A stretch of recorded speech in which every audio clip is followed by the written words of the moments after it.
Good afternoon, brothers and sisters, and I trust you're being blessed real good. And it's always a joy to come and to share with you what God has placed on my heart. And these are exciting times that we have an opportunity to live in. And we get a chance to boast throughout all eternity that we were the ones who were the alive and remaining and caught up. Uh, to be with the Lord. That's we'll have bragging rights to that. You know, some people have bragging rights about we were part of the ones that crossed over on the Red Sea, and we were the ones that marched around the Jericho. But we brothers and sisters are going to have the bragging rights of all bragging rights. We were there when the trumpet sounded. We were there when we heard the voice that said, "Come up here." We were there. What a blessing, what a privilege. I want to draw your attention to the serious side of a rooster. The serious side of a rooster. I know we've been having a lot of fun with the Rapture Rooster and Riley. My Riley 1 and Riley 2, we've been having fun with these guys. But, Riley 1 and Riley 2, they came to me and said, look,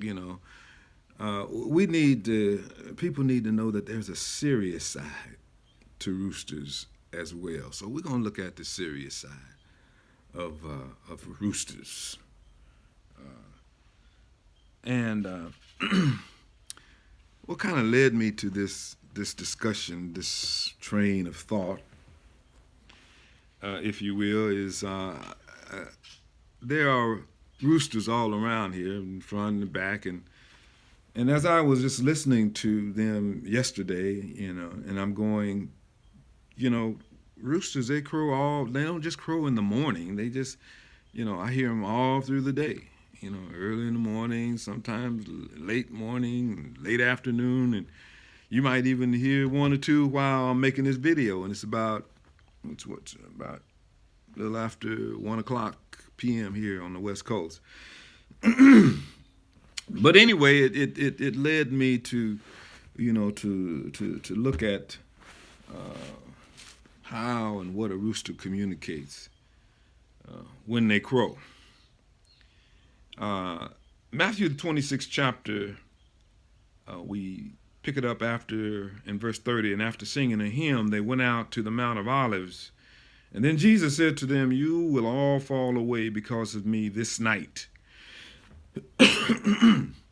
Excuse me.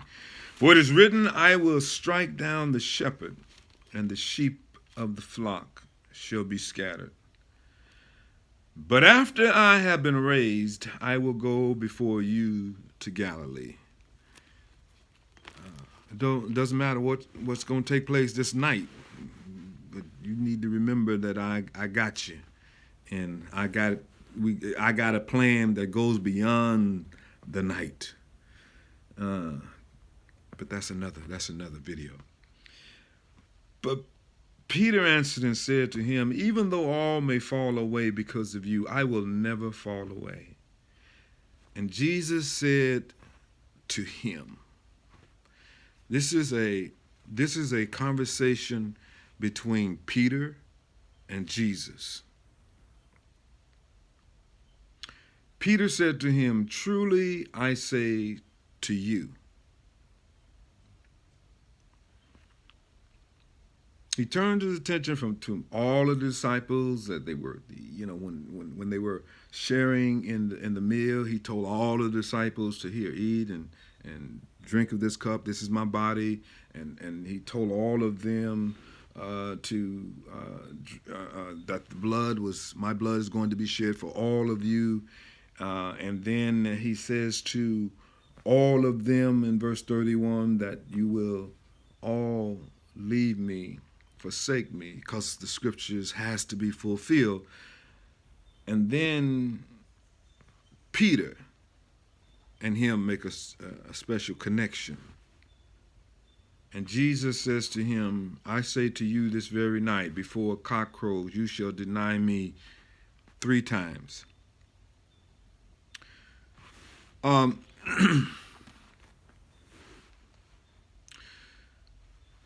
No doubt Peter wasn't the only person who heard the cock crow. This particular cock crowing, this particular time, this particular moment in time, when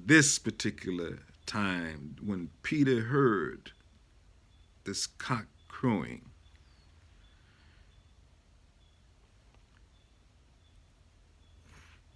what did it communicate to him?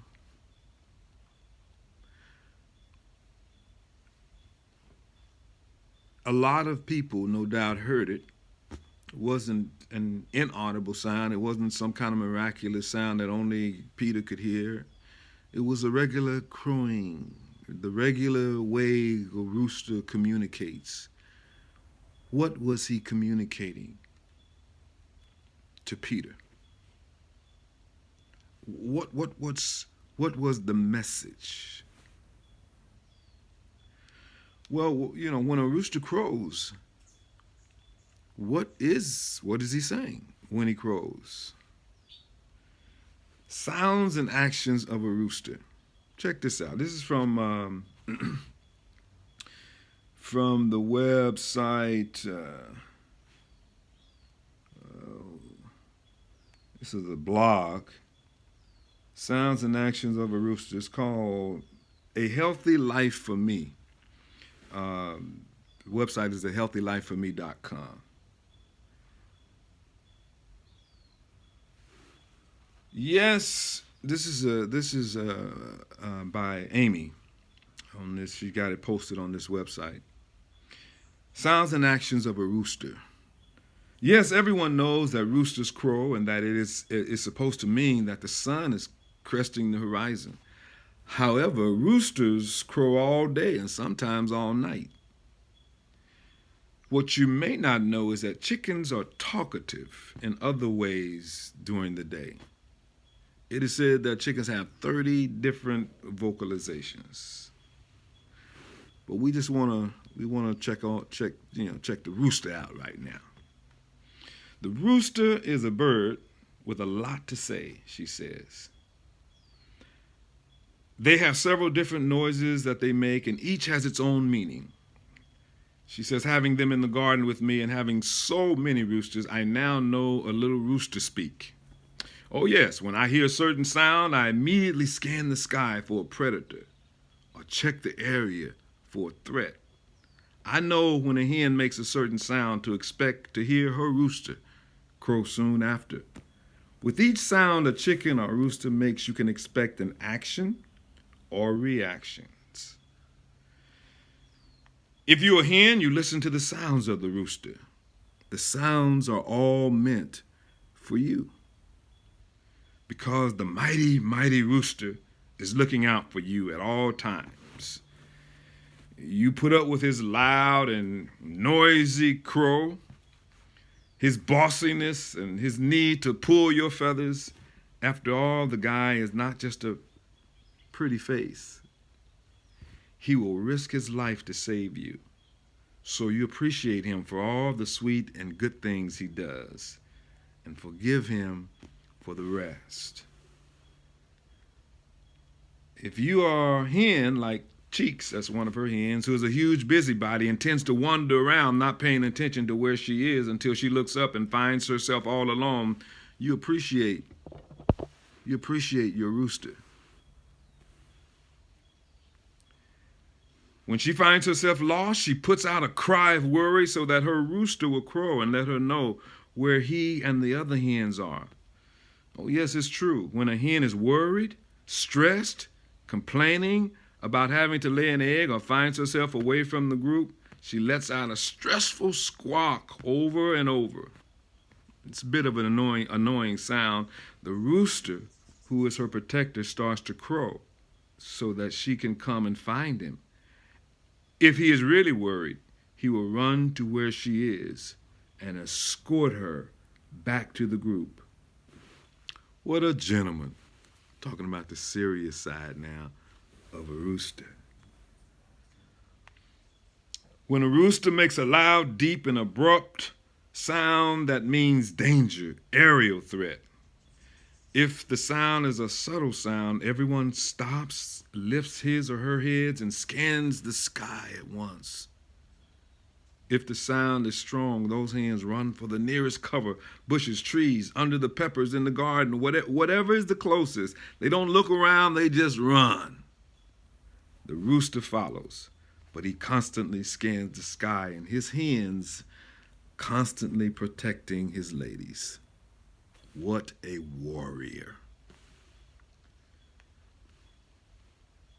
Here's a picture of Houdini scanning the sky. The big guy also loves to feed the ladies, always the provider. If he finds a juicy bug or a seed on the ground, he never eats it himself, but wants his ladies to have it. He makes a high-pitched, excited, cool sound that alerts the hen that he has found something, and they come a-running.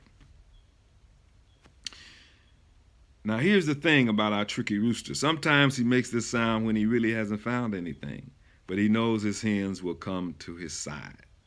Occasionally, I think this is just to keep them close if he feels they are too far away. But more often than not, it's a trick, because when the hen comes running,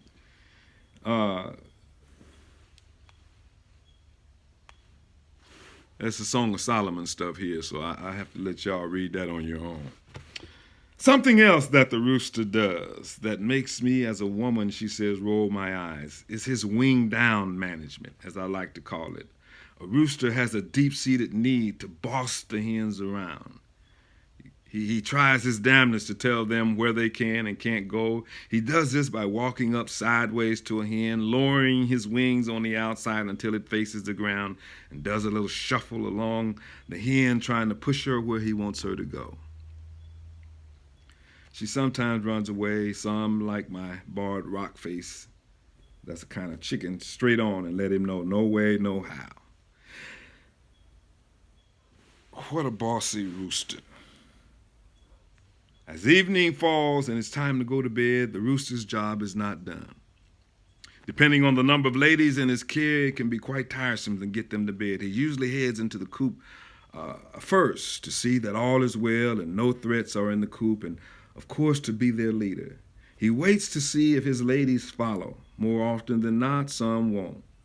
So he has to head back out and try to shuffle them in, and they usually ignore him. He eventually tires of trying to coax them into bed and heads back into the coop to lead by example and wait to see if they follow. Of course they do. They just choose to do it when it suits them. Not always, but occasionally, as they get on the roosting bars to settle in for the night, squabbles break out. He inserts himself in the middle to soothe the ladies, which usually doesn't work. They just fight over top of him, or hens move into different spots. She says, but I give him an A for effort. What a peacemaker.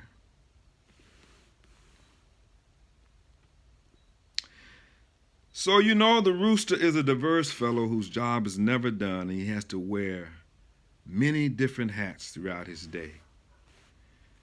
Gentleman, warrior, provider, lover, boss, mediator, and caregiver. All in a loud but good guy, all in all, a loud but good guy to have on your side.